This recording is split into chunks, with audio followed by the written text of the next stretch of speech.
వృషభ రాశి వారికి ఈ వారం సానుకూల ఫలితాలు గోచరిస్తున్నాయి.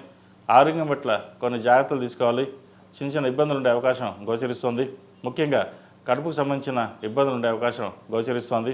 ఉద్యోగంలో మంచి మార్పులు చోటు చేసుకుంటే ప్రమోషన్స్ కానీ కొత్త ఉద్యోగం కానీ వచ్చే అవకాశాలు గోచరిస్తుంది.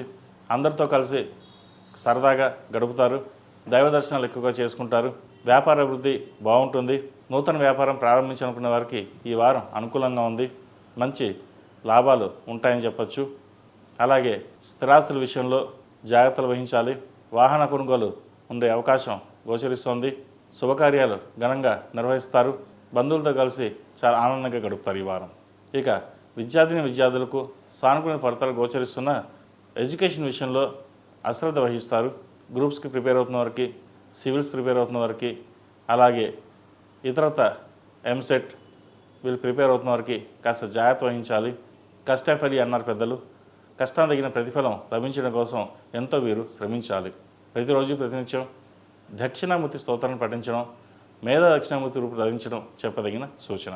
ఈ రాశిలో జన్మించిన స్త్రీలకు ఈ వారం అనుకూలమైన ఫలితాలు గోచరిస్తోంది. వృత్తి వ్యాపారాలు బాగుంటాయి. భాగస్వామితో వ్యాపారాలు కలిసి వస్తాయి. అలాగే నూతన పెట్టుబడులు కలిసి వస్తాయి. బ్యాంకింగ్ సెక్టర్స్, లాయర్లకి, డాక్టర్స్కి, సాఫ్ట్వేర్ రంగం వారికి కొంత అనుకూలమైన పరిస్థితులు గోచరిస్తోంది. ధనాన్ని అధికంగా ఖర్చు పెట్టకుండా ఉండడం చెప్పదగినది. వచ్చిన ధనాన్ని సేవింగ్స్ రూపేణా చేయడం చెప్పదగినది. బెట్టింగ్స్కి, స్టాక్ మార్కెట్స్కి దూరంగా ఉండాలి. అందరికీ కాదు, కొంతమందికి మటుకే. బెట్టింగ్ వ్యవహారాల మటుకి అందరూ దూరంగా ఉండడం చెప్పదగినది. మోసపోయే అవకాశాలు ఉన్నాయి. క్రెడిట్ కార్డు విషయంలో కావచ్చు, లోన్ల విషయంలో కావచ్చు ఆచితూచి వ్యవహరించండి. ధనాన్ని అప్పు చేయవలసిన పరిస్థితి కూడా గోచరిస్తుంది.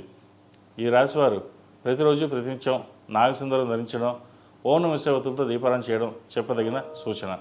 ఈ రాశివారు సుబ్రహ్మణ్య పాశుపత హోమం చేయించడం చెప్పదగిన సూచన.